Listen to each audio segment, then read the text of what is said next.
You don't live in a bubble. Other people exist. You have to coexist within the world. You're bound to run into people. You're bound to hear something. You're bound to read something that you don't agree with. Like, there's no way around that. It's just like, that's just facts. That's reality. And it's how you react to that. What's going to make you proud in your reaction? Welcome to the See-Through Podcast, a podcast that covers all things related to disabilities and vision loss. No topic is off the table as this podcast is fully transparent. I'm your host, Lance Johnson, and I am in the process of slowly losing my vision to retinitis pigmentosa, or RP for short. In this episode, I bring on my friend Victor Mifsud, who you may know as the blind biohacker. I also bring on my friend Emma Krebs, who is the brains and host of the Curious One podcast. And while this episode isn't the first to have two guests on at the same time, I do treat this episode a little differently, and I'll explain that in a second. But before I explain that, make sure you subscribe to the channel and make sure to follow the podcast on social media. The handle is at See-Through-Pod. And if you want bonus and exclusive content, go join the See-Through Few over on my Patreon page. The link to all of what I just said is in the show description.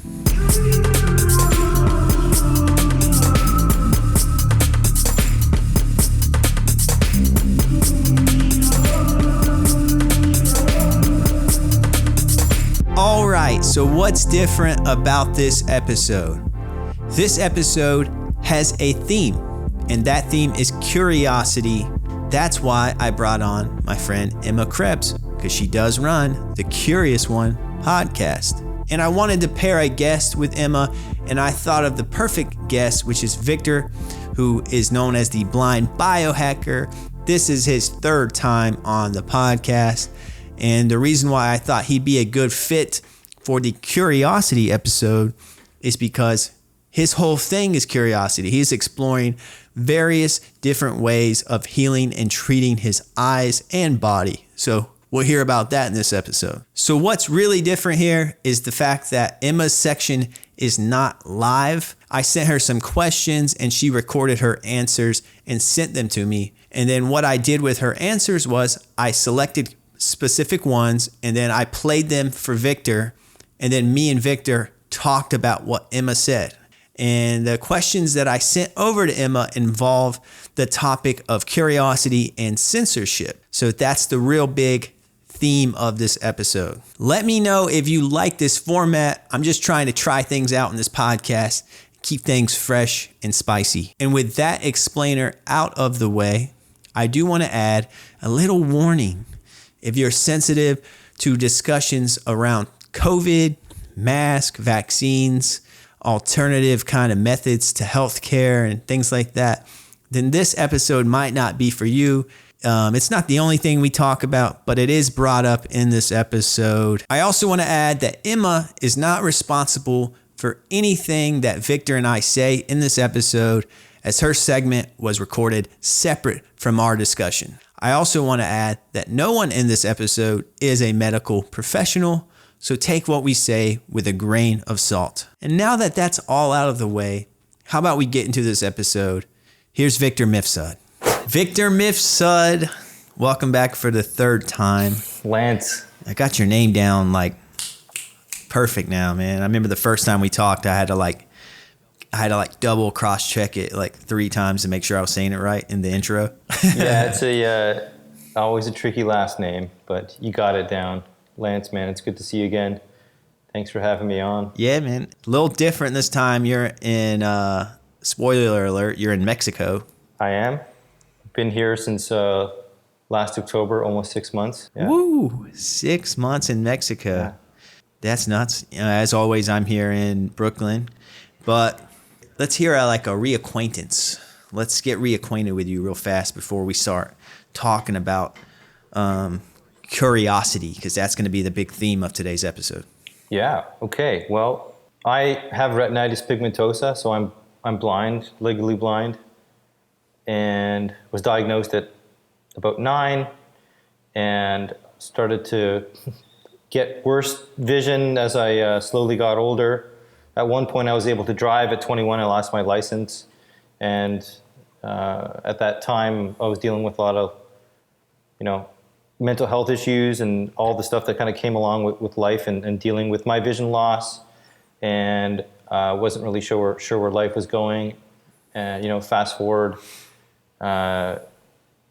it forced me to get curious about what I can do and how to help myself from a mental health perspective, and even if I could heal my own eyesight and what that meant, and just the connections to who Victor, really is. So that's a quick summary. Yeah, definitely. And for those new to biohacking, can you give like a quick summary of what biohacking is? Yeah, biohacking is really just taking your health into your own hands. I mean, the name's a bit funny. It sounds a bit destructive, but it just really means kind of going beyond what the Western medical model might say about certain things, because they seem pretty limited. Using various technologies like light, supplements, magnetic therapy, peptides, like everything. It's just to really re-examine how the body, mind, and soul can get healthy. Most people think now that certain things like big pharma and the Western medical model system is broken, and people were fed up with it, so they just took their health into their own hands. Like I did the same thing. I was always sick, tired, just generally unwell. I was given a diagnosis of my eyesight, saying it's just going to get worse and I can't do much about it. And I wanted to challenge that, because I felt it was either sink or swim at this point. So I just, through books, information that I found through these, doctors, therapists, etc., I just learned so much beyond this narrow view of what we were taught in school and what is common knowledge. Yeah. No, and that's all why I always enjoy talking to you, because it's a different conversation than I'm used to having, because you're trying out new ways that I've never even heard of. Like on the past, we've talked about red light therapy and light therapy. We've talked about peptides. You had these eye drops. You're real big into sunlight and diet and nutrition and various other things, that these alternative methods of that you're using to kind of make your eyes healthier, that aren't being promoted really by in a mainstream sense. And so I always love talking to you, because it's like, one, you have to do a lot of your own research, and you have to study and find products, and to a degree you have to be a little bit courageous in trying some things that haven't been tried before. So I always enjoy talking to you, because it's like I find it fascinating. Thank you. And I hope you take that in a positive way. Yeah, I take it as a compliment. Don't worry. I'm kidding. Yeah, totally. Yeah. And really, what I think it is, just to boil it down to, is just ultimately trying to find a connection to nature when it comes to really healing. That's what I think it stems from. Yeah, I call it alternative. It's like, for a lack of a better word on my end, but you're doing things like I know, like on Instagram, you like to be what's called grounded, and you like to be barefoot and have feet on the ground and have a certain amount of sunlight and avoid looking at your phone past a certain hour. Can you kind of talk to me about, and kind of refresh my memory, and for those who are new to you, about some things that you're currently using or doing in relation to biohacking?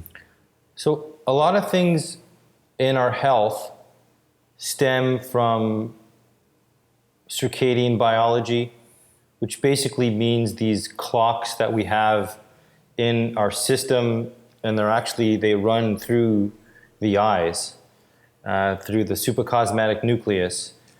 And so that's why I'm a big proponent of setting up my clocks.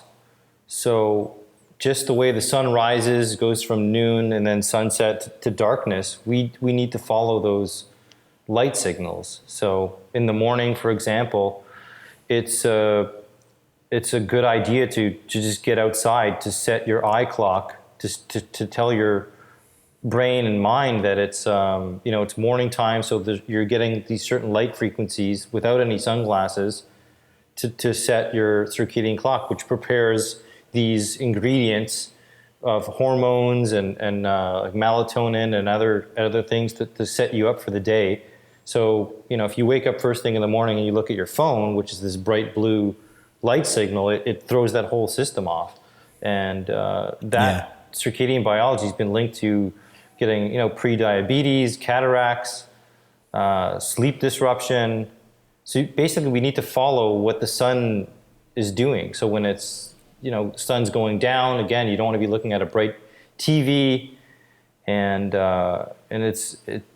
looking at these light signals can completely disrupt your melatonin for you to sleep properly. I mean, again, you ask anybody, like what do you hear one of the biggest problems is? People have sleep issues. Oh, I can't sleep. My sleep sucks. And that's why.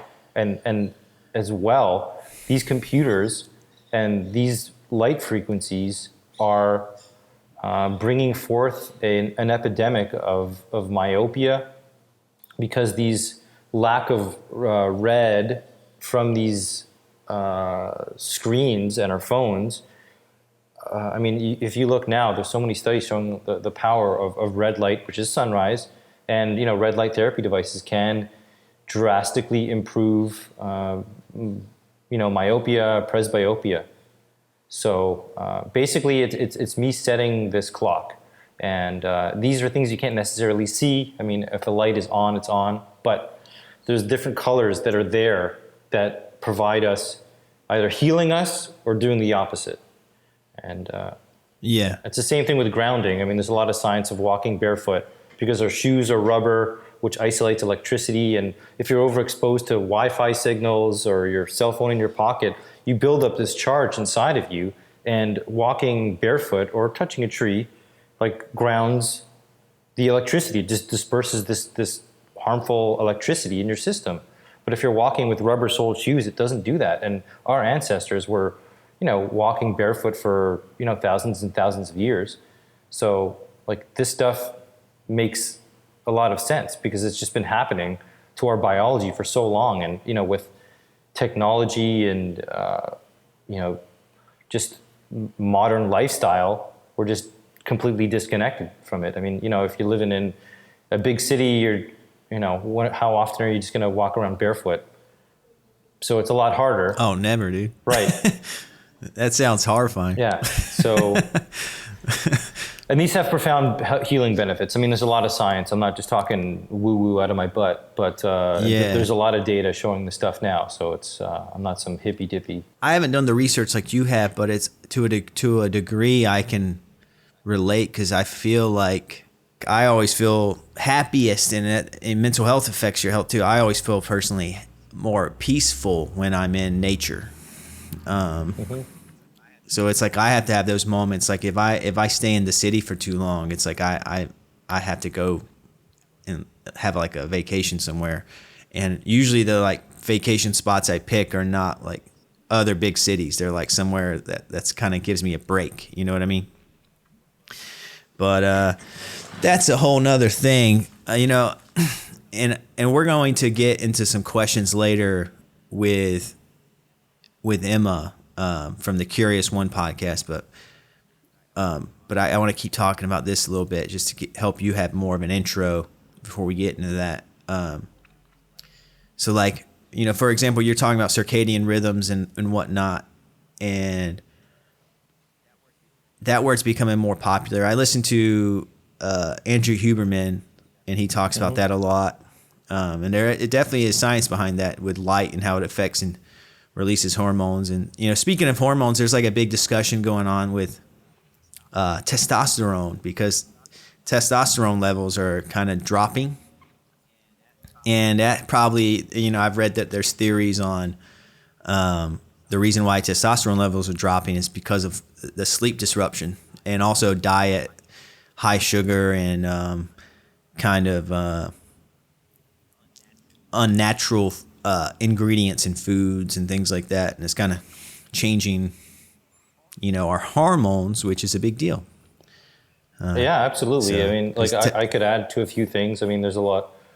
Drinking good water is very important. A lot of city water is just full of unfiltered hormone disruptors, the pill from females. And if guys are drinking that, how's that going to affect their hormones? A lot of guys love to put their phone in their pocket, their back pocket, which again is creating this electromagnetic field, zapping your boys, so to speak, also disrupting hormones. Again, also a lack of light on your testicles has disruption of hormones. I mean, it's kind of hard to get sun on those things once in a while, but if you have a red light therapy device, which I do, I apply some light to them. And again, look at the studies. There's 10 minutes of the red light therapy on male and female parts can drastically help the appropriate hormone for the appropriate sex. So it's, again, beneficial. Yeah, what this brings to mind is like there's like a trailer it's like Fox News just put out this like trailer. Have you seen it it's Tucker Carlson? Rock? I don't think I didn't see Kid Rock in it, but the trailer is called The End of Men, and it's about testosterone, and it's kind of about what we're talking about. And I think that's why it's front and center in my brain, because I just watched a video on someone dissecting it, because it's like it's getting a lot of jokes made on it, because it's like the video itself is kind of like homoerotic, because it's a lot of like shirtless men like cutting wood and like wrestling. And then there's like one scene where a dude's just like standing there, and he's like arms spread, and he's just naked, and he's like has like a red light therapy light like on his, as you call them, the boys. And it's just like people are the internet's kind of losing their mind over this right now. So it's just, I guess it's kind of what you're talking about is becoming a more common conversation, because like kind of like what you're talking about, the statistics are showing, if things are actually changing, then it's going to become a topic of conversation. And I think that's what's happening right now when it comes to sleep and hormones, and that's why things like eating organic and all that became so popular, right?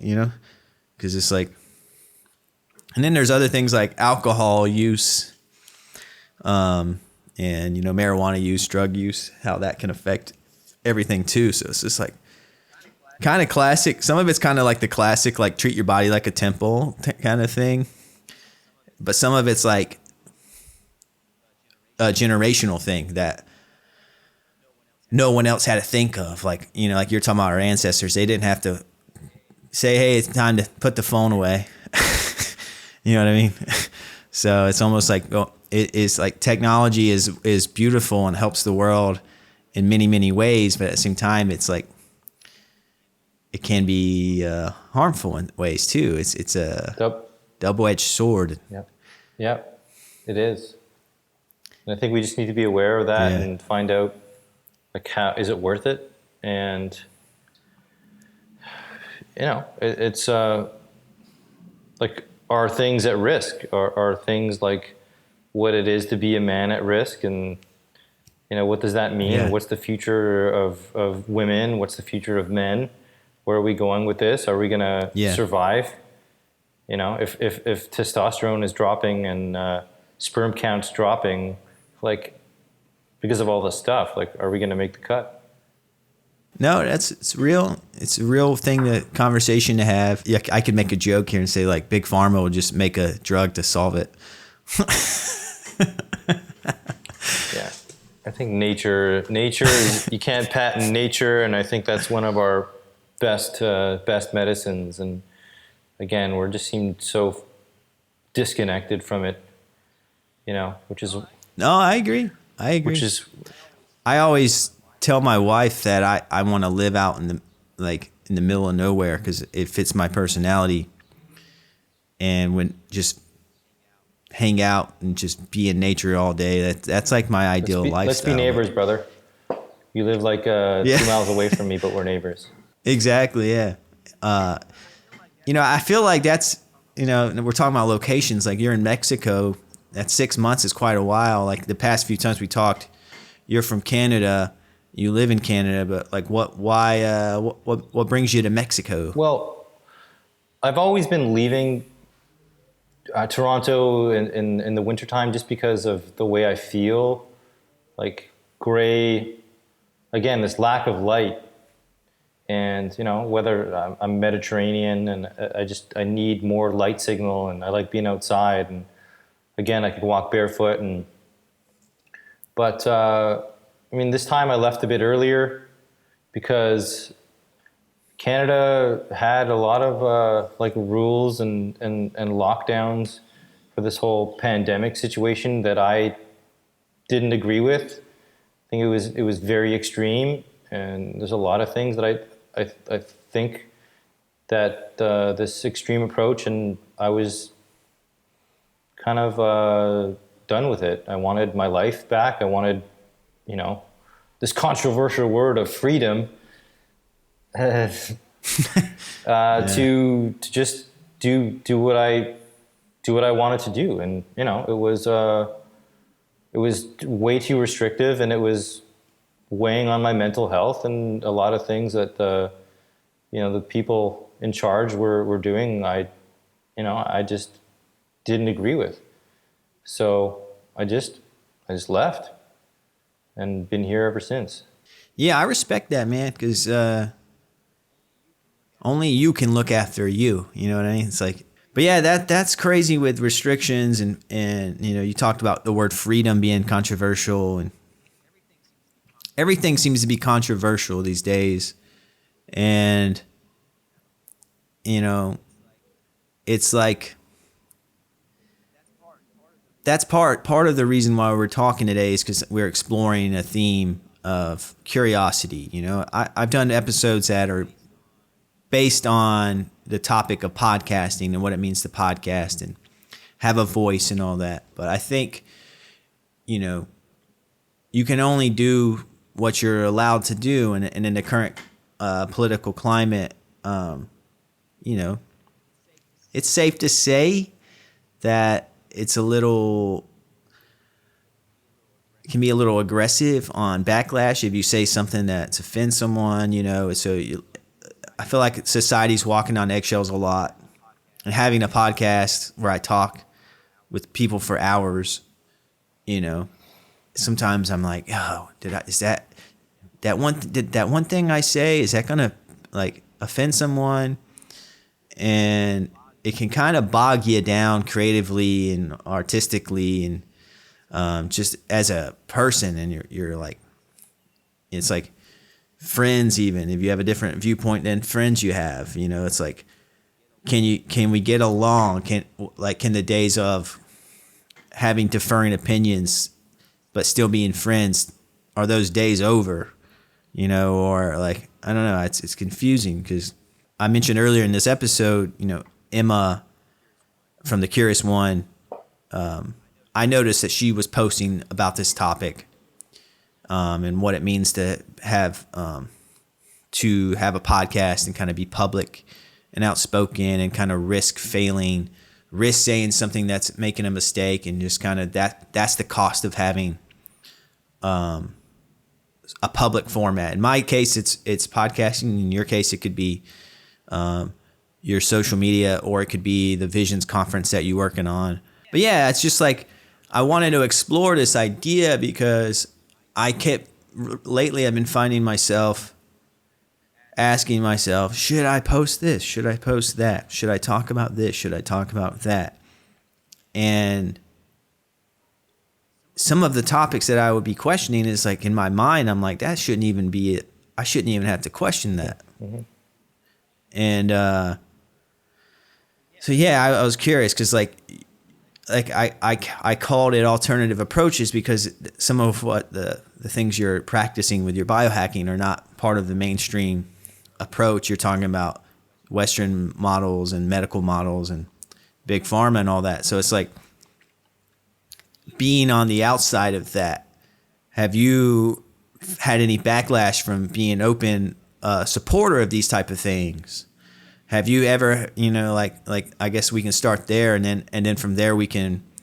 I have a few points from Emma from the Curious One we're gonna play, and then we'll talk about what she says. Okay. Yeah.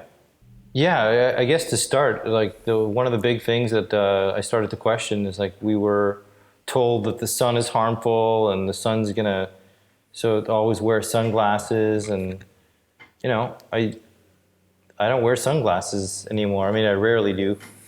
And I believe that the sun isn't harmful and the sun isn't going to fry our eyes if you know how to use it properly. So that's kind of where it started, where I was always told that, I need glasses with UV protection. And so that's kind of how it started, really. And then just like learning about, like why are they censoring this information? And also, like, I was injured by big pharma medications as well. Like there was these medications that I was prescribed when I was younger. I had bad acne when I was about 18 and took a few things, and one was tetracycline. It really messed up my gut because it's a very strong antibiotic. My gut kind of like got messed up, and then that didn't work anyway. And then I tried this one called Accutane, which is a very strong drug, which actually I believe worsened my eyesight.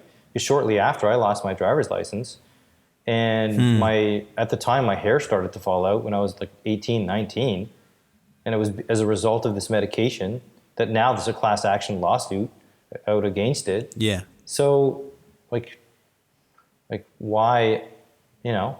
I just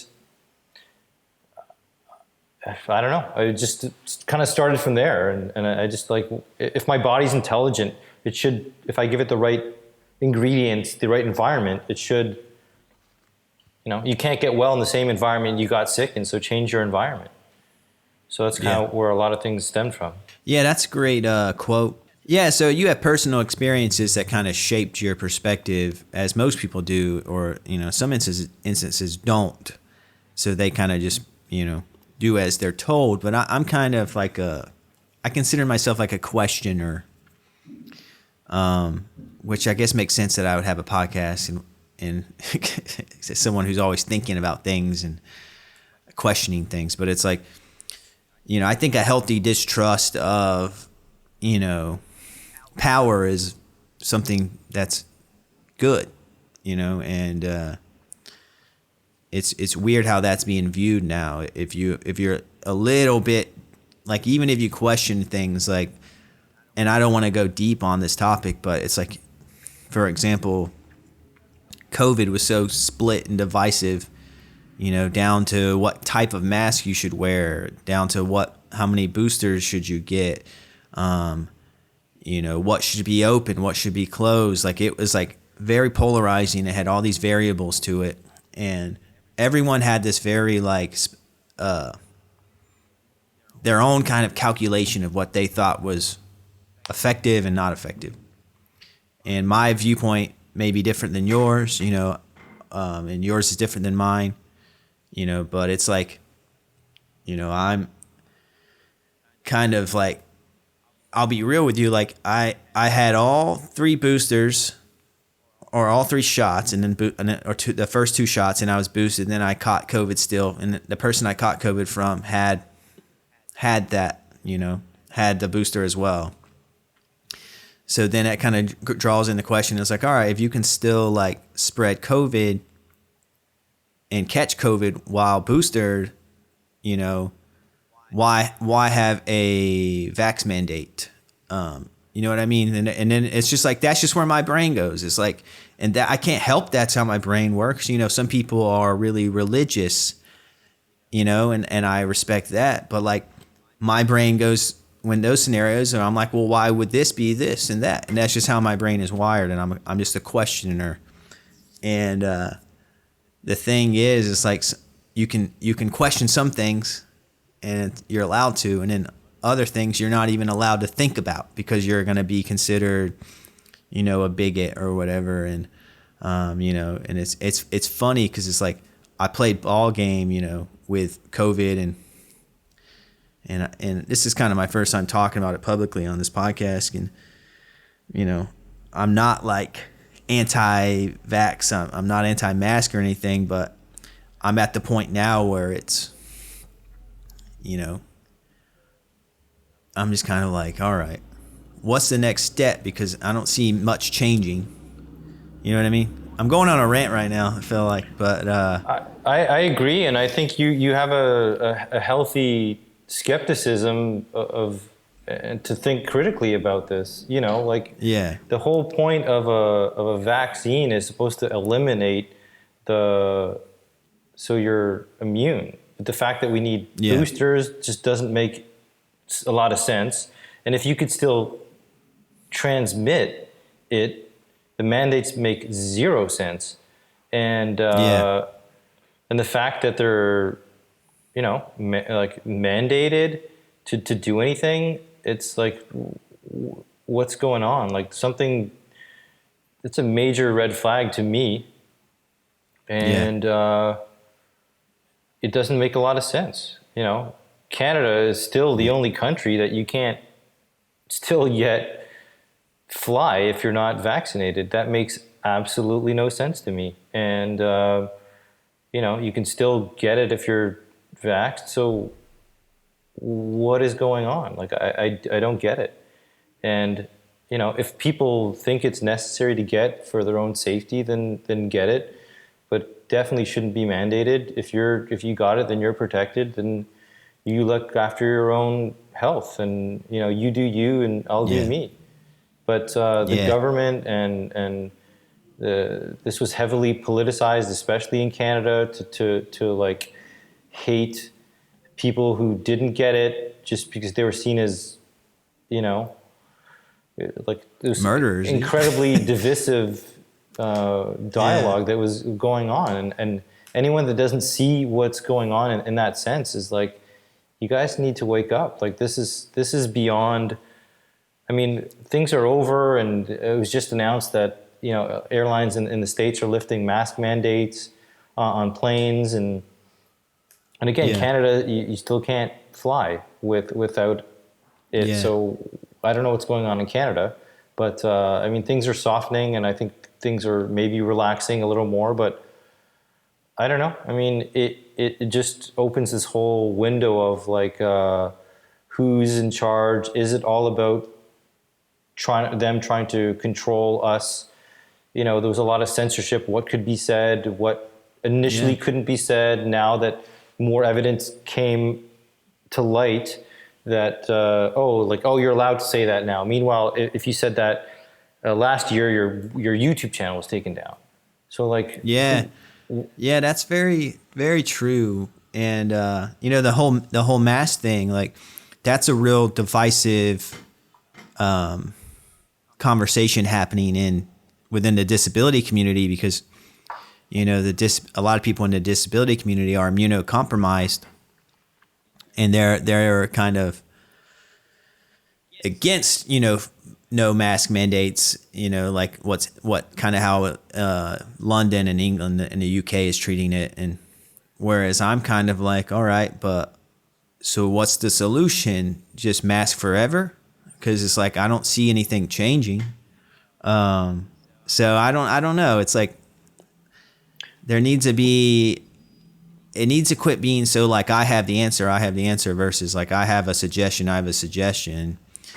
and there needs to be a dialogue on this kind of thing, and Yeah. and it's my team versus your team. And here, and the thing that I like to say is I'm an independent thinker, and I will think for myself, and I will have my own viewpoint, and it'll pull from this and it'll pull from that. And there's a lot of gray area out there in the world, but everything, if you watch the news, everything has to be black and white because it has to fit to a certain demographic who's watching.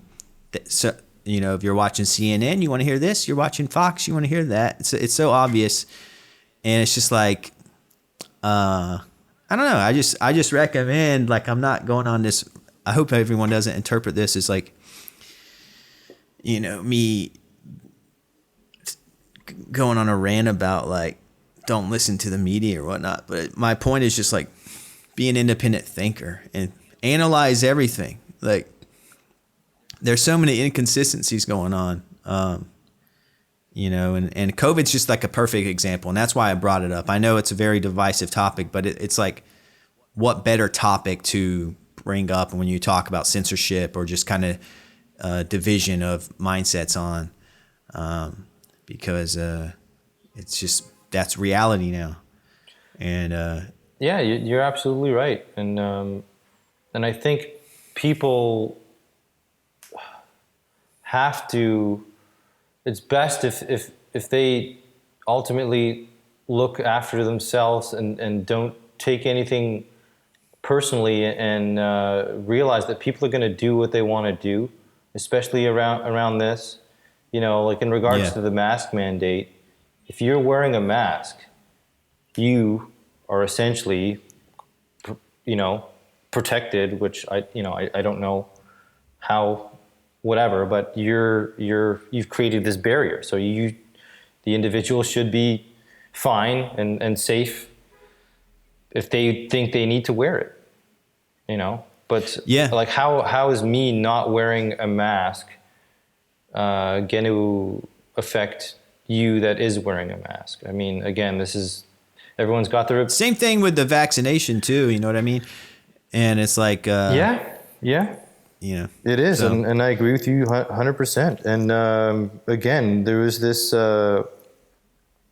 mass formation when it came to this group think of us against them. It was incredibly divisive by our politicians, to whether it was done on purpose or by accident. I don't know. I mean, with anything, you have to follow the money and realize where this is going, and know these billion-dollar companies don't want their bottom line hurt if they're trying to get rid of some products. So and it really breaks my heart that this past couple of years was just where people who I know in the biohacking community who have spent so much time, money, and effort researching their own health,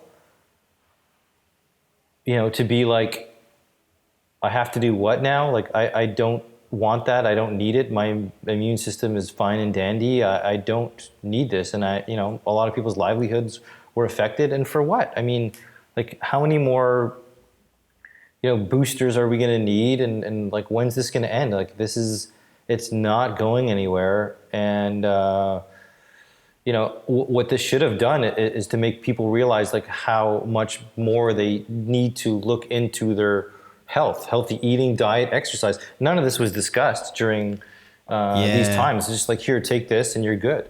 And then, well, that's not profitable. No, it's not. And I mean, and people need to realize that. And we all, any or Charter of Rights or your U.S. Constitution, there's bodily autonomy is one of the major fundamental rights that we have, and all this stuff just completely went out the window. And what was that one written during after World War II, the Nuremberg Code? I mean, some of these things just go against that, and those are written for a reason, And again, it was controversial to talk about. I don't know why. Again, it's Yeah. I don't know. Yeah, and it's. I think this is a perfect segue to go into some things that my friend Emma said, and we can comment on that. But it's like this is the age of censorship, and a lot of it is centered around COVID and other things like whether it's appeals to the right wing or left wing politics. And independent thinkers, kind of like, that's kind of my point that I'll keep saying is like, I'm not going to, if you're listening, you're an adult and you can make your own decisions. Like, I'm not telling you what to do or how to think or anything like that. It's just like, and that's kind of the thing is like, that needs to be a more common thing. It's just like, and the people who preach that are the people who are the most successful right now, whether you like them or not. It's like, podcast, if you look at news ratings and all that, they're like tanking. And then there's podcasts where it's just, Russell Brand and Joe Rogan are Yeah. Russell Brand's got like 5 million and Joe's massive. Like 9 or 11 million listeners.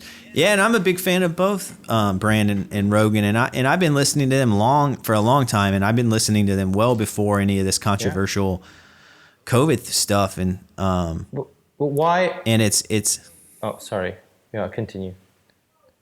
No, I'd love to hear what you have to say. I was just going to say, like, why to sort of just touch upon, like, how did it become where if you want to become a free thinker, like that wasn't even allowed. It's like if you disagreed with this narrative, you were a Trump supporter, an anti-vaxxer, and an anti-masker. Like, I'm Canadian. I'm not I don't know how I can be a Trump supporter. And like, the left wing, right wing. I mean, left wing and right wing are from the same bird, for God's sakes. And so again, it's just this divisive mindset where there's no. Why isn't there a middle way? Like, why can't I disagree with this and still not be a Trump supporter or So, and that's me too, man. To a T, it's like I'm in the middle. I consider myself an independent, and I avoid talking about politics just because I just like. People are burnt out with it, and I try to have this podcast be a break from that. But I feel like I have to make a statement like that. It's just that people are curious as to what my political identity is, and that's as much as I'll say. Is I'm an independent, kind of going back to I'm my own person, and I'm an independent thinker. But it's wild, and it's like, for example, I listen to both, podcasts that like quote unquote controversial, or lean right. And then I listen to other podcasts that lean super left. It's like, it's just like, I listen to it all, you know what I mean? But, in order to, and it's funny, just even saying that you're a Joe Rogan fan. Yeah. will piss people off.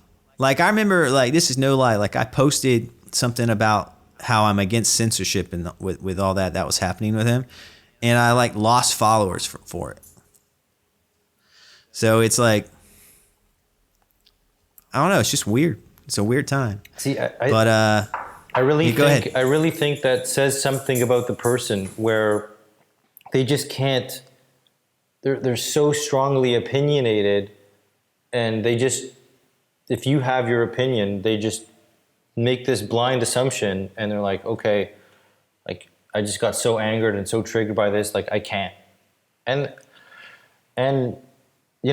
like that quote that I kind of pulled up before was, the road to truth is paved with lost friends and offended strangers.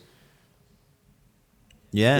And again, if we're now putting ourselves out there, that's just going to happen naturally because you don't know what somebody else on the receiving end is actually going through in the spectrum of their mind, where you say something that hits that point in them where they just said, oh, you said something I disagree with. Like, I hate you. I don't like where you're thinking.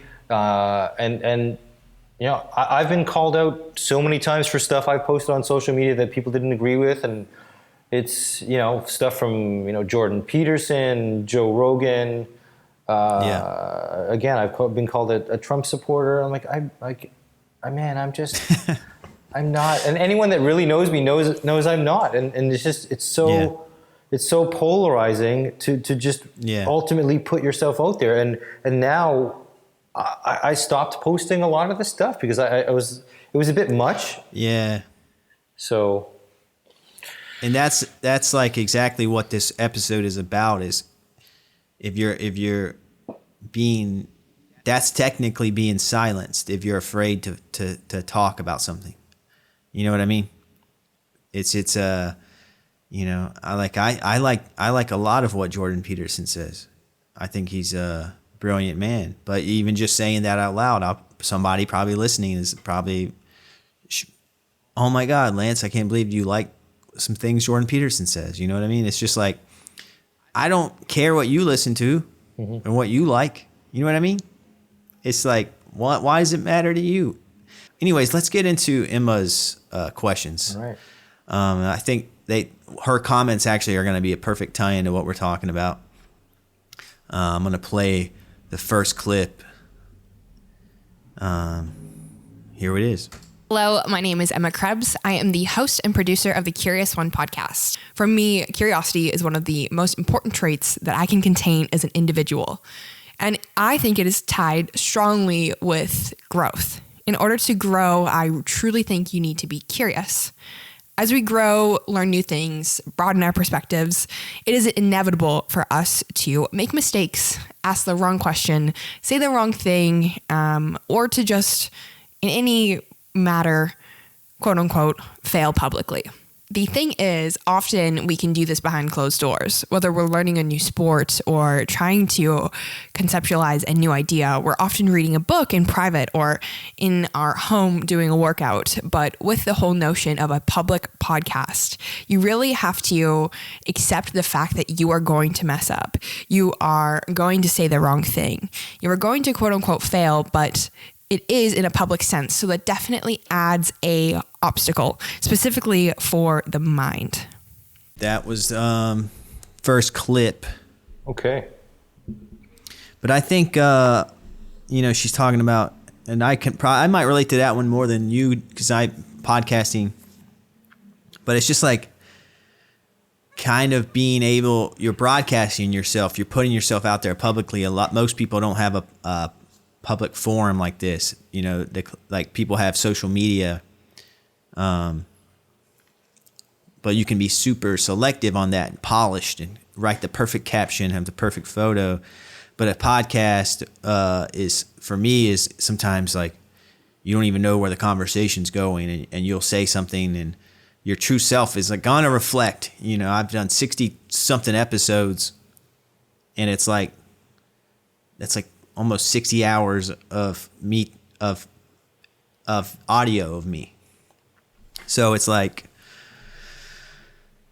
I'm bound to say something. Like if you're listening to my podcast, or any other podcast or any other type of media or art or whatever, and you listen to 60 hours of something, like you're going to stumble across something that's going to offend you. Or be taken out of context. Yeah. What do you think about it? I mean, to quote Jordan Peterson, in order to think, you must risk being offensive. And like that's just how we came to evolve with ideas is questioning things, learning things the hard way, making a mistake and say, oh, that didn't work, let me try this again. And if no one's allowed to think and make mistakes, what growth is going to come out of that? And like when you look at a seed, growth, like a seed that you plant in the ground, growth looks like complete destruction from that perspective, because the shell cracks open and you just think this thing's falling apart. But like what comes out of it is just a beautiful flower, tree, whatever. And I mean that's the analogy that I use. And like we need to protect like critical thinking. We need to protect curiosity. I mean, people nowadays are just so easily offended with certain things, and like, the state of comedy and stand up, like, nobody can say anything anymore. Like, when was the last time you saw a funny movie? Because all these things are being, like, censored, or you're not allowed to say that, you're not allowed to say that. Like, I mean, that's I think this is a recipe for disaster, and I think people need to chill out a little bit when it comes to harping on a lot of people for I mean, there's a difference between growth and kind of stepping outside the box to think than to be like spreading hate speech. I mean, that's not what I'm talking about here. So, yeah. Yeah, I agree completely. And, that's a great point about comedy films. Like, I think that's why the art, like stand-up comedy is, I think, had this resurgence of popularity, because it's like you're not getting that rawness of humor in Hollywood and anymore, and people are still hungry for it. But yeah, I just think that's just interesting. Like, a lot of people, like, she had the point of you're learning and growing in private. When you're learning a new thing, like if you're working out, you can do a home workout, no one's watching you. You can read books and study and all this, and no one knows what you're reading.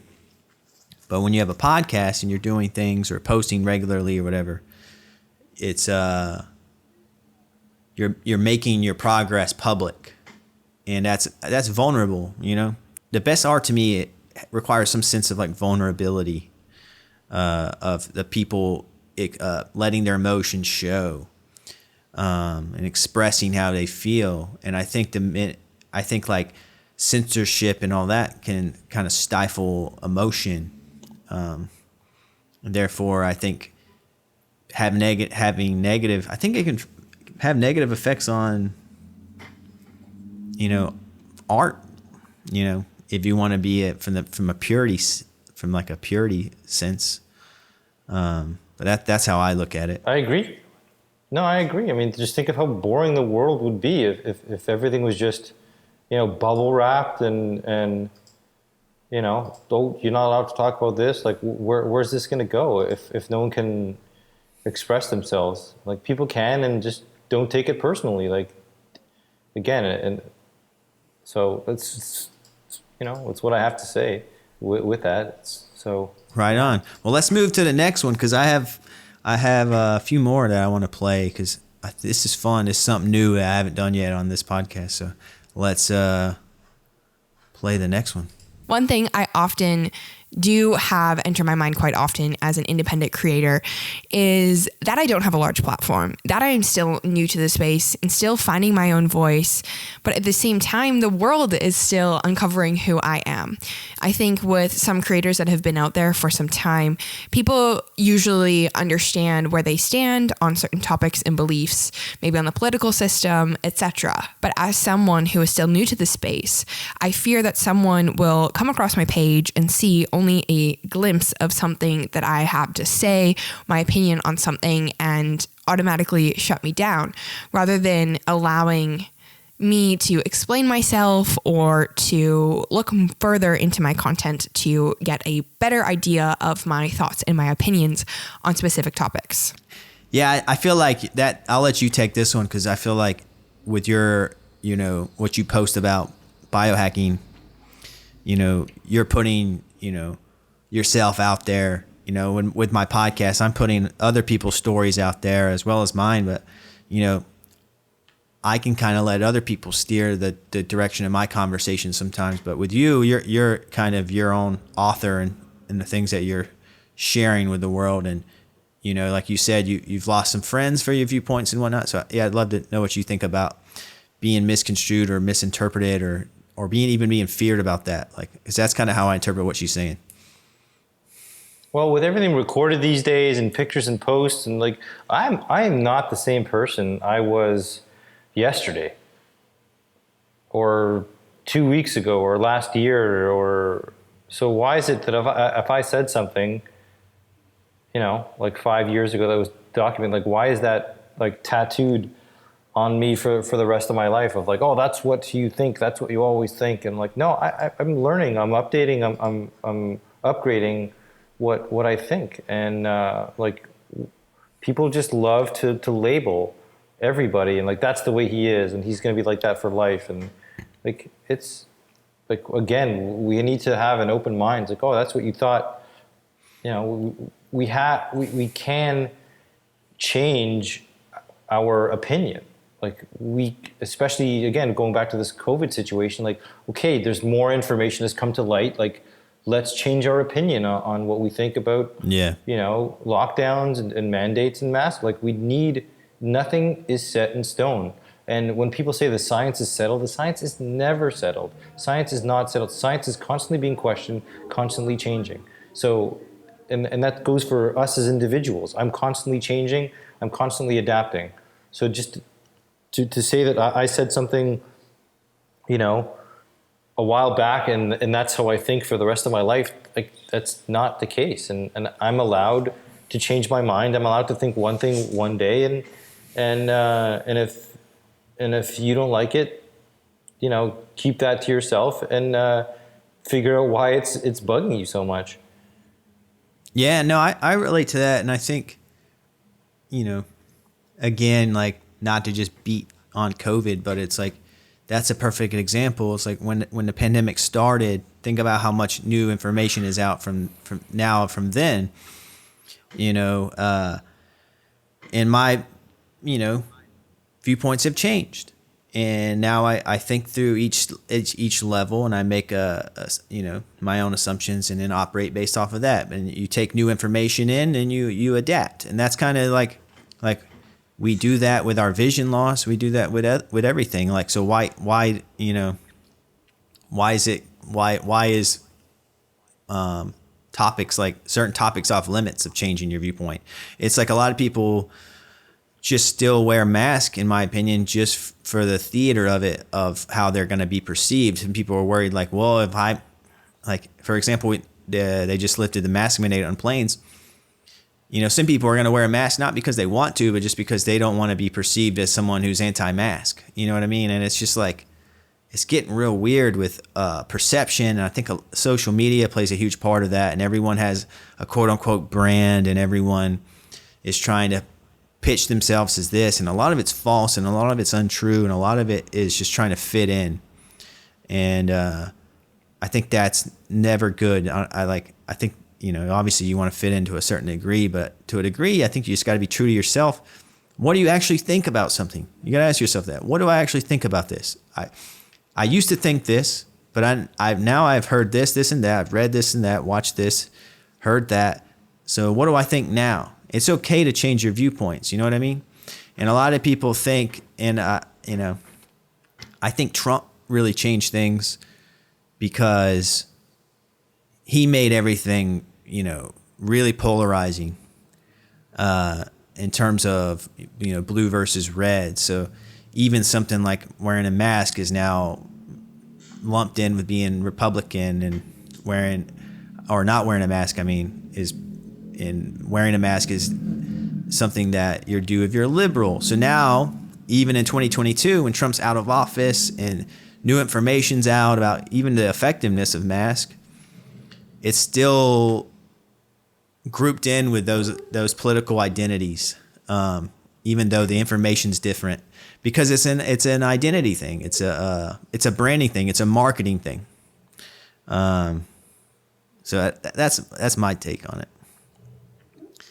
And by the way, I want to put this out there because, like, Emma has no clue what we're saying. So in no way what I'm saying or Victor saying reflective of what Emma thinks. You know, so I just want to have that known to the listeners in case, you know, she may agree. I don't know, but then again, see, like, it's like a world of covering your tracks, you know, and but I'm not putting words in Emma's mouth. You know, she has no clue what I think about this or you think about this. It's just, I thought, you know, she has the Curious One podcast. So I thought, we're talking about curiosity. So I was like, let's get her opinion. Anything you want to add to that one? Well, I mean, there's constant new data, and some people just want to ignore the data if it still goes against that core belief that they have. Cognitive dissonance is just run rampant through this whole thing, where they just have this belief that got to wear the mask, got to get the jab, and that's it. And anything that was said against this is like, nope, don't want to hear it. And it works both ways. And now I just saw a few articles saying that the amount of microplastics that have been found in the lungs is radically increased over the past 2-3 years. And what have we been doing differently, wearing these, plastic fiber masks over our mouths? Like, what's going on? Like, okay, like, were they healthy, or like? So, you do one thing and it creates another problem. Yeah. I always thought about that when I would be in the gym wearing a mask, and I'm like, God, this can't be good. But all right, let's move on to the next one, man. In regards to creativity, my creativity is almost heightened when I'm very inspired and feel strongly compelled to share a message that I think is important to me. I find my creativity is stifled when I am not clear in myself on what it is that I'm trying to share and communicate to the world. And that's when I often have difficulty in regards to my creative side. I don't feel as affected by society and what other people will say in regards to my creativity when I am creating something from a place of knowing, from a place of alignment, and from a place that just feels really authentic to myself. Yeah, what do you think? She has a comment about being authentic, and when she knows what she's talking about, that's when true creativity happens, because you're kind of at an advantage of. That's how I interpret it. So she's talking about if she is talking about a topic that she is knowledgeable on, she feels like she can be more creative in the conversation. That's how I interpret that. And I relate to that because my podcast is very specific to, RP, vision loss, disability community. But when I started, I didn't know as much as I do now. So the more I've done this podcast, the more I feel like I've become confident in having these discussions. So is that how you interpreted it? Yeah, I do. You do your research, you collect all this knowledge, and then, when you want to share the knowledge, you kind of go into a flow state, and it just comes out. And, you diversify your thinking, you connect unseemingly related dots that can be related.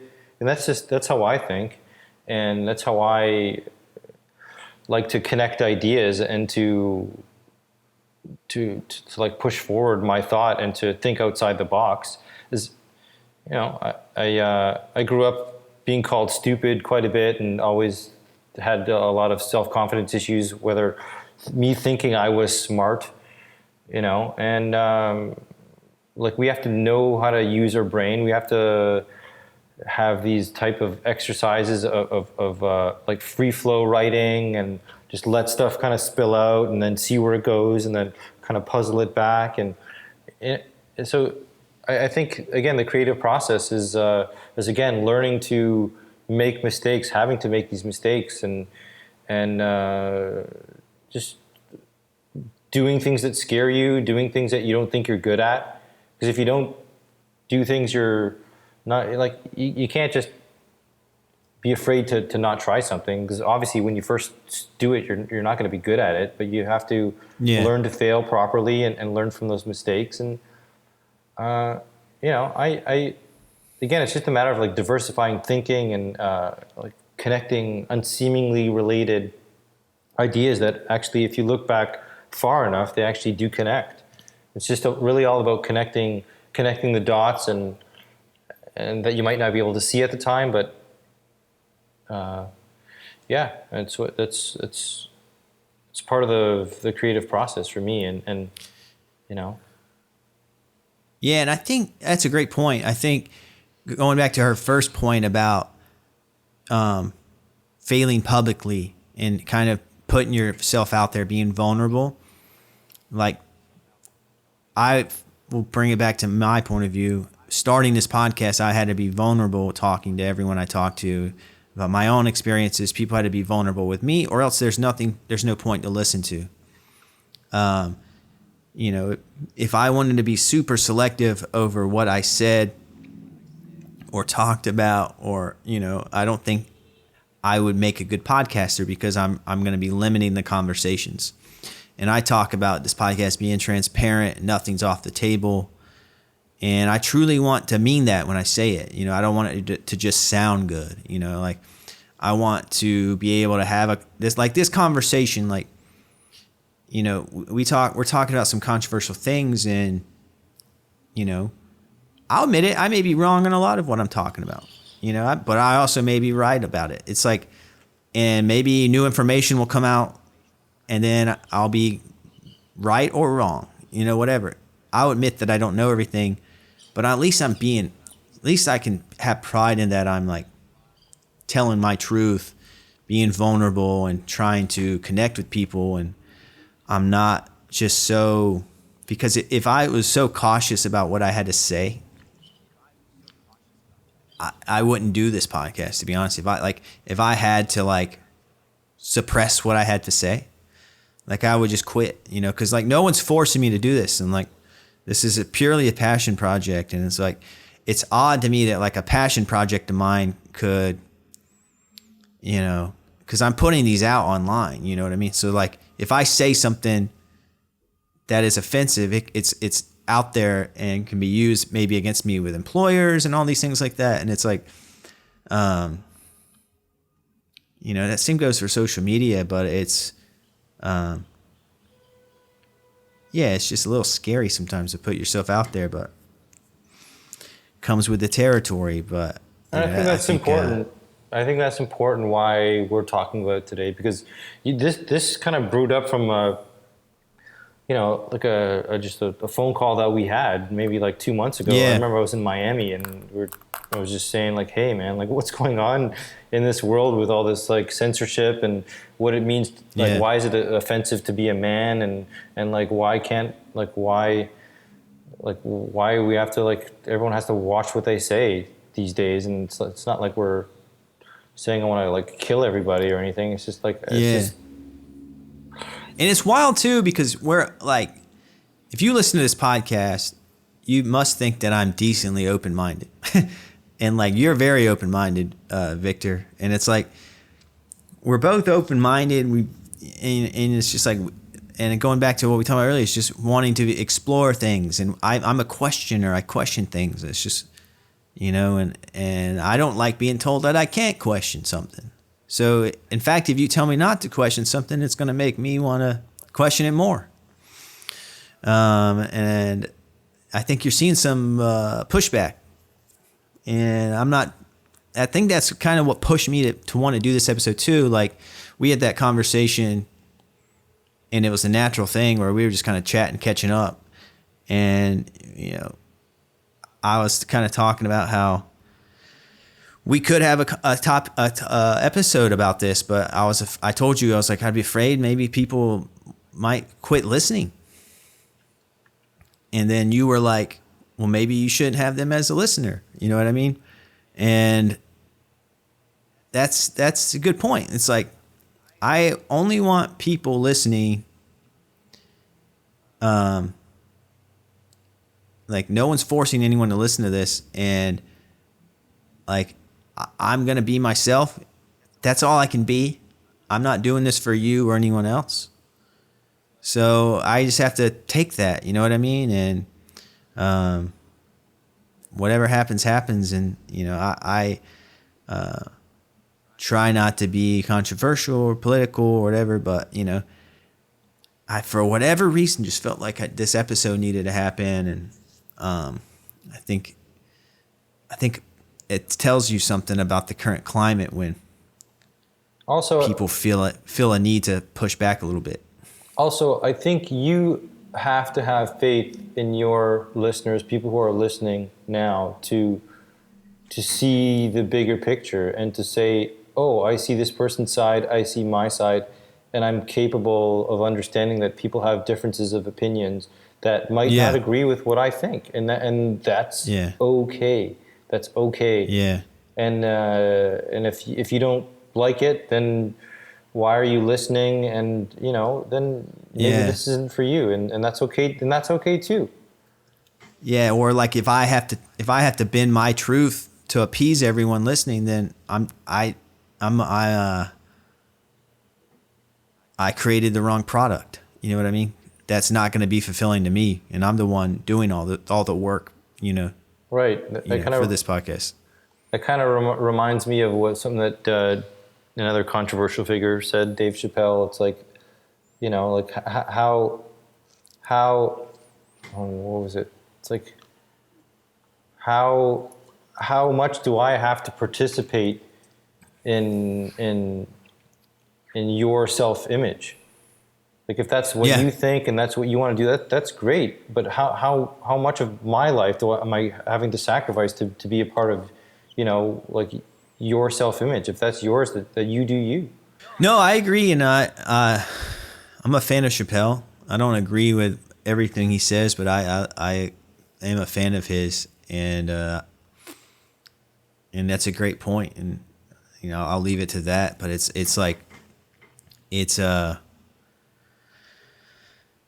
just I'm a purist, I think, and I've had conversations like this with friends where it's like, when it comes to art, to me the best art is just pure self-expression, and just and if you're being fake, it's gonna make terrible art. I look at this podcast. Some people don't view podcasting as an art, but I personally do. The same way I view stand-up comedy as an art. It's an art form, but it's like, this is my art. So I want it to be pure. I don't want to have to tiptoe around things. It's no fun. One, it's just not fun. It's boring too. If I'm saying what everyone else has already said, then why listen? Yeah, and you can just go somewhere else for it. But this is unique to you. It's unique to the people that you know, and you want to see what they have to say. And if I said something that offended you, what are you going to do? Just get mad at me on the podcast and tell me not to come on again? Or you'd say, hey, why did you say that? Or, I'm not talking about being rude either, but. Yeah. Because me and you don't agree on everything, but we're still cool with each other, and this is your third time on, you know what I mean? So it's like. Must be doing something right. But yeah, I think and I have friends with wide variety of viewpoints. Man, I have friends that are super far left. I have friends that are I wouldn't say far right, because that could be interpreted as like alt right or whatever. But they're very conservative. So it's like and my family has different viewpoints. It's like, and I think it's good to not surround yourself with people who think the exact same way. I think you can get sucked into this like echo chamber, and then anytime you hear anything that's different, it's like, oh my God, I'm triggered. But let's keep this moving. Let's just go to the next one. Next bit from Emma. If I could say one thing to my generation specifically, it would be around the topic of social media, and something that I often think about, and if I'm honest, scares me a little bit. I find that individuals at times may feel the confidence to share specific thoughts, opinions, comments, perspectives online, and really be vocal and at times hurtful about what they have to say, but are unable to do the same in person. I know for myself, one rule I really try and implement and try to keep myself accountable to is the rule that everything I post and say online in a public way, I am able to say to anyone face to face in person. This is really hindered me from speaking about certain things in specific moments. It has really made me question what it is that I have to say and why I want to say it. But to me, I think it is one of the most important things that I have implemented in regards to my use of social media and communicating with others online.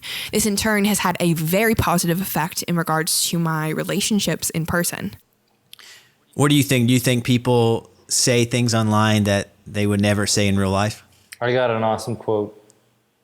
Let's hear it. Social media made y'all way too comfortable with disrespecting people and not getting punched in the face for it. I've heard that one. It's Mike Tyson. Mike Tyson, yeah. I've heard that one, yeah. That's so true though. Like, you know, there's so many trolls out there, and people just stir up, you know, comments just for the sake of stirring up comments. Well, I think there's an effect that happens, and I know there's a study when it comes to road rage. So people like freak out during road rage. Like, you know, if they get cut off, they just get so angry. And I think what ends up happening is you're not face to face with the person. Your car is the face. So you feel like removed from saying things that you normally wouldn't if that person was right in front of you. And I think the same thing is happening, like being, you know, hidden behind our phones. Yeah. And it's the same thing. It's like, oh, I'm going to say this. Like, he can't punch me in the face for it. Like, I'm here. Like, what's this guy going to do? So people are just so, you know, like so easier just to say certain things that are just like so offensive and just way too out there. So that's, it's, you know, kind of goes to what I just said with that Mike Tyson quote. So, you know, that's my thoughts on it. So you have to, you know, like, I agree with her completely. I guess maybe, I do agree. Sometimes I feel a little more safe saying something, but that I'm not in public. I don't know. It's a bit, not to say that I would say something super duper offensive and risk getting punched in the face. Maybe it could work a little bit in the opposite, where I'd feel a little more easier to say it because I'm not in public and I can't get this instant feedback. Well, it does allow you to get your thought out without being interrupted. You know what I mean?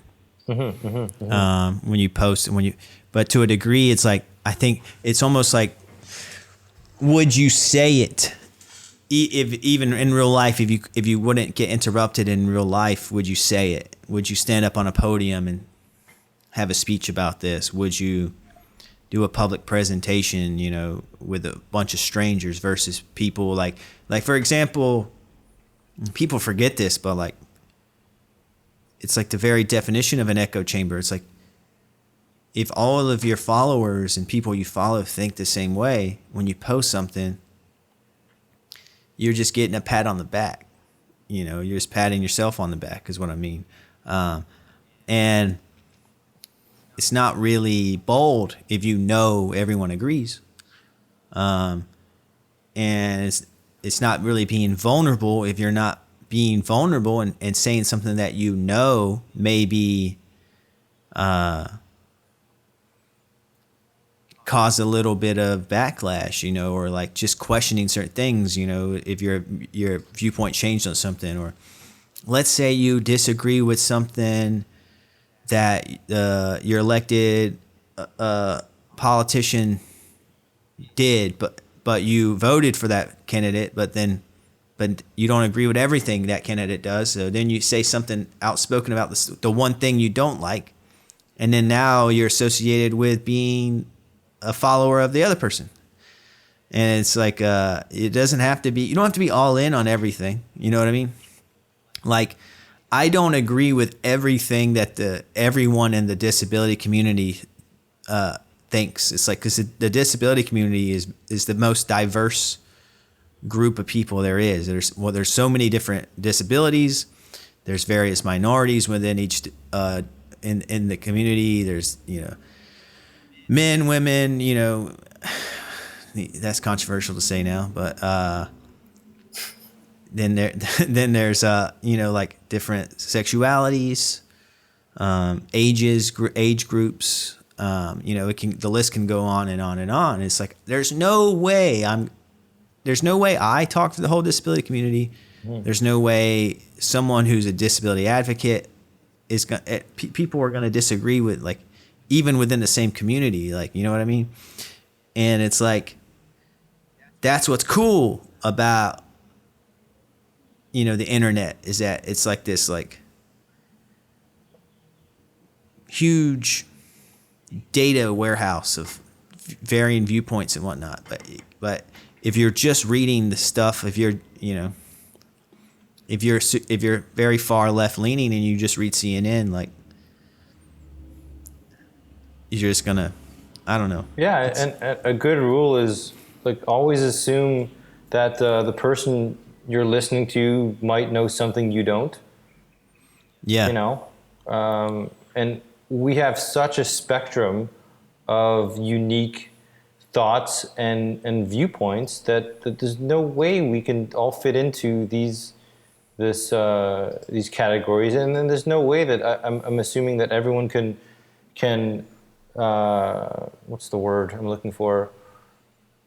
Like, be aware of these categories. So it's just like, give people a break, man. Everyone's doing their best. People, like, see things different ways. People don't know everything, and people are just, like, a lot of the times, like, if you're at a checkout in a cash register, and this person who's ringing you through is, like, acting slow or doing this, so, like, you don't know what's going on. Like, she could, like, most people don't know that we're visually impaired or blind. And how many times have you, like, gotten you did something and it's just as a result of just the way you see things. And it's happened to me millions of times.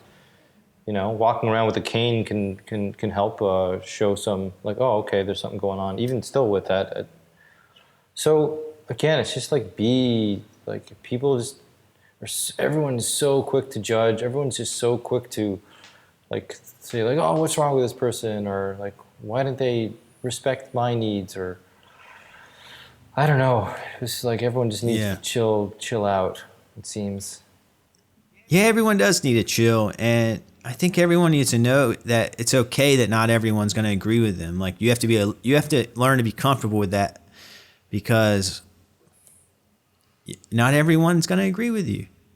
Like, there's some people some people have a band that's their favorite band, and then that same band that's someone's favorite band is someone's most hated band. You know what I mean? And, like, should that band care? I don't know. It's like that's just one example, and it's like, it's not everyone's going to agree with you, and you just have to be okay with that. And I think that's terrifying for people who are trying to be a people pleaser and please everyone around them, And a lot of the times when that happens, you just stay quiet about it. And that's fine. I do that all the time. I've done that on this podcast before. I've just avoided topics or to avoid confrontation, and that's can be a real thing that happens. But it's like, just like, as long as my viewpoint is, as long as that person's intentions are pure and honest and not hurtful, or intentionally harmful, then it's like, listen to them. If you disagree with them, say, I heard them, I listened, but I don't agree. And move on from there. You know what I mean? Like, you can't, just because you hear someone's wrong opinion that's different from you, like, should you DM them and say, hey, I disagree with you, please change your opinion? It's like, one, it's like, is that going to be effective? And then two, with the world's never been on the same page. You know what I mean? So it just feels that way more because everyone's tweeting and posting. And more connected. All right, I have one more thing. Let me play this from Emma. I also want to add the question of when individuals are being triggered. I'm saying this because myself, I often get triggered by things online. I personally sit back and ask myself why it is that I am triggered. It often is not because of the other person or what the other person is saying. It is usually either the other person, the way they choose to live their life, the things that they're saying. That is triggering something within myself that I need to look at and I need to sit in and I need to take responsibility for. It's just a thing that I am trying to implement again in my life. And if people take value from that, then that is great. All right, I want to take a final moment to say a huge thank you to Lance for letting me join into this conversation. I love what he's doing, the message he's sharing with his platform, and the content, the amazing quality content that he is creating on his page. If anyone wants to connect with me, you can connect with me on Instagram at The Curious One Podcast, or check out The Curious One Podcast on your favorite podcasting platform. Before we talk about that, I want to say thank you, Emma, for taking the time to send over the video. She sent a lot. Like I asked her like a group of questions, and she sent me, answers, and she sent me more than she had to. And I had a really hard time picking what to play. And if you want to see Emma's complete video, then go check out. I'm posting her full interview along with some extra thoughts of me talking about it on Patreon. The link for the Patreon's in the show description. But let's talk about that. Getting triggered.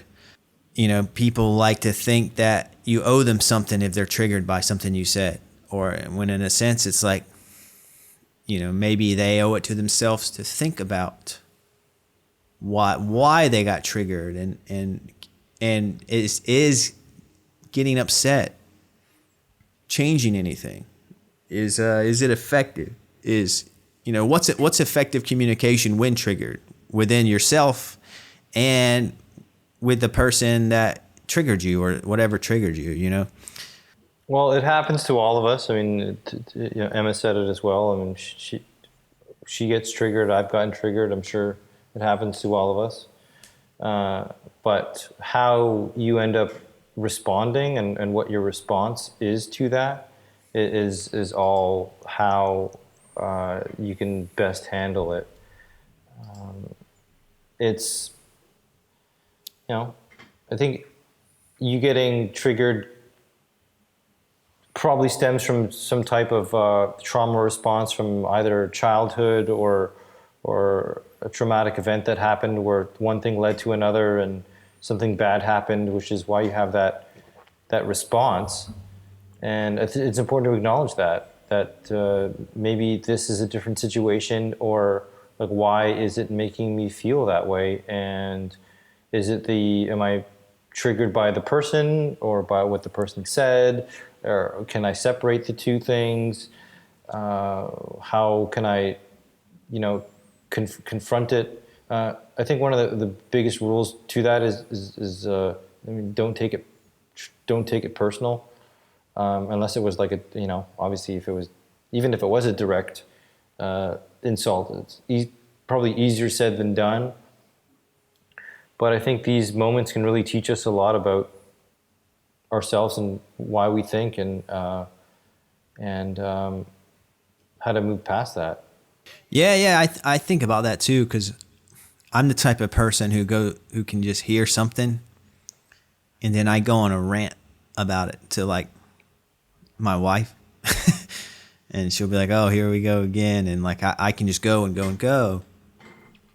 And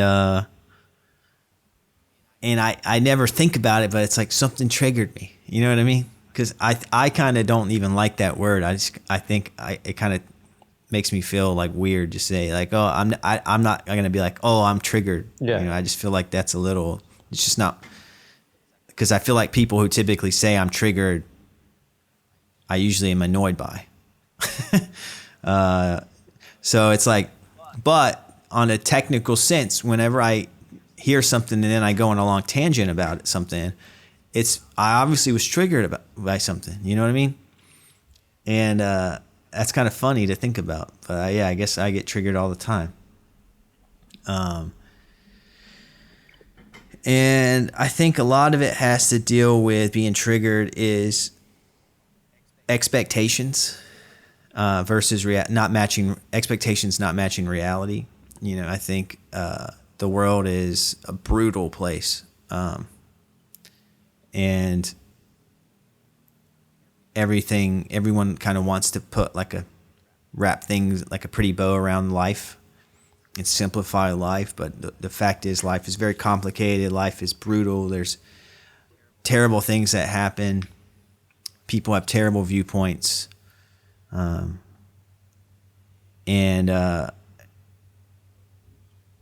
it's good to be hopeful and it's good to be positive, but at the same time, you have to be grounded in reality that the world is a fucked up place. And I think that's sometimes just kind of remembering that you don't live in a bubble. Other people exist. You have to coexist within the world, and you're bound to run into people. You're bound to hear something. You're bound to read something that you don't agree with. There's no way around that. It's just that's just facts. That's reality. You're going to stumble upon something you don't agree with, or meet someone who you don't necessarily vibe with or agree with their ideologies and viewpoints. And it's how you react to that. I think it's what's going to make you proud in your reaction. What's going to, is screaming at someone going to make that person rethink their thoughts, or is screaming at someone going to make them even more secure and feel even more anti whatever it is you're screaming at them? You know what I mean? Because sometimes it's when you tell people what to do, it has the opposite effect. It's like they go the opposite way, or you know what I mean? It's you make the gap even further by even trying to get someone to change. Yeah, there's a great quote by Viktor Frankl, who I think he survived through the Holocaust. He wrote Man's Search for Meaning. It's a pretty decent book. And he goes, between stimulus and response, there is a space. In that space is our power to choose our response. In our response lies our growth and our freedom. Yeah. That's a great quote. And we talked about freedom to think, freedom to choose, whatever. And it's if you want to tie it into RP, it's you choose to use a cane.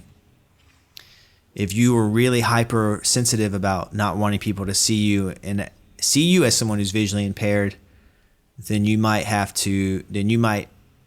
not use the cane, but by telling yourself, I don't care what people think. I need to use the cane because it's beneficial to me. Then you're free. You know what I mean? Yeah, exactly.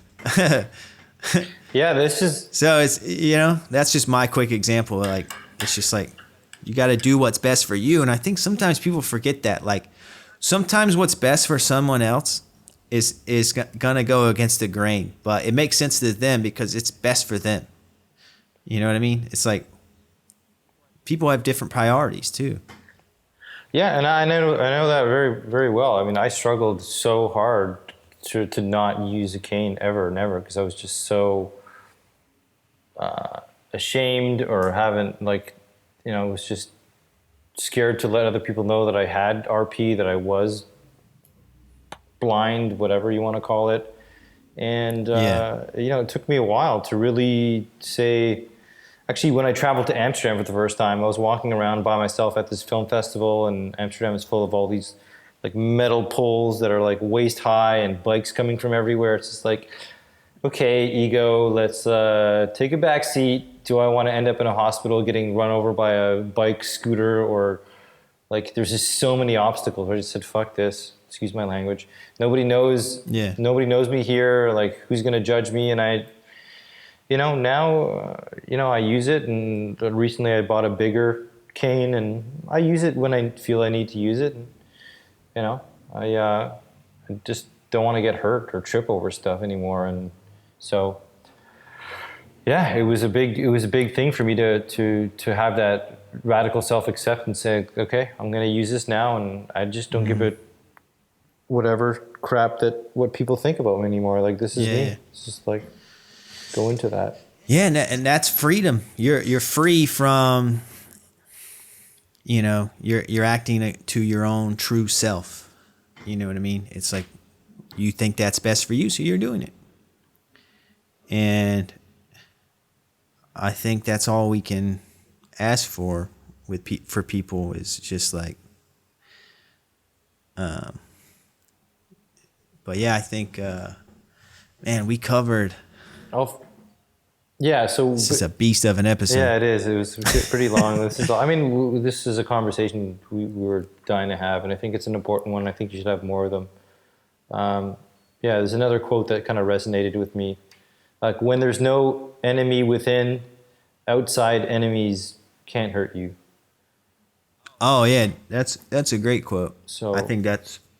And I think it can sum up True. everything. If you're okay, if you're ultimately okay with yourself and what's going on inside you unconsciously and unconsciously, no matter any external thing can affect you or hurt you. And that takes a lot of work to get there. I'm not saying it's easy. Yeah, it takes a lot of work. And again, if you're grounded in reality, you'll understand that while doing the work, people are going to say things, or you're going to hear things or see things that's going to work against you or try to. And you got to have your own path. You got to stay true. You got to do the work yourself. I sound like a walking like self-help book or something, but it's like that's all it is. It's just like if you're triggered by something, that going back to the whole point of it is like what Emma said is like, why are you triggered? And if you do the work to figure out why you're triggered, maybe the next time you encounter that same thing that triggered you, maybe you won't be as triggered. And eventually you won't even be triggered at all because you're just like, yeah, well, I know how I feel about that. Like it doesn't affect me. Like I'm never going to see that person again. Or like, it's not like that celebrity or politician is my family member who I see on a daily basis. So it's like, just kind of pick your battles too. I was just saying, just know that where your thoughts might be coming from are usually these triggered moments stem from the unconscious mind. And if you learn how to like understand your own unconscious mind through various modalities, you can remove these obstacles and essentially get out of your own way. Yeah. Yeah, I think that's beautifully said. And I love a lot of the things you said on this episode, man. I think we have a lot of great things we said, and I hope, we're trying to put ourselves out there. We're trying to be open, and, it's hard to do. Even this being 2 hours, it's still only 2 hours. You know what I mean? This is only scratching the surface of things, and it's a infinite task of self-exploration. And going back to what I could call the theme of this episode, being around curiosity. I think at the end of this conversation, I want to just tie it back to the whole point of this conversation is you have to be free to explore your curiosity and not be afraid to say, to put yourself out there in the process. And if you're afraid to say something that's technically being silenced, and that's gonna stifle your own growth and creativity. If you're a creator, or if you're just an activist, if you're whatever you are, you know what I mean. And I'm talking. I usually come at it from a creator standpoint, but it's like if you're creating art, do you want there to be limitations, or do you want to have free reign? Yeah, that's all I have to say. I'll say one more time, thanks again to Emma from the Curious One podcast. I have a link in the show description if you want to check out Emma's podcast. It's a really great podcast. I have an episode where I went on her podcast, and if you liked what she had to say, again, you can check out more of what she said over on Patreon, or you can listen to her podcast that she puts out herself. But with that said, Victor, do you have anything to pitch? You have what's your Instagram handle? Anything you want to promote?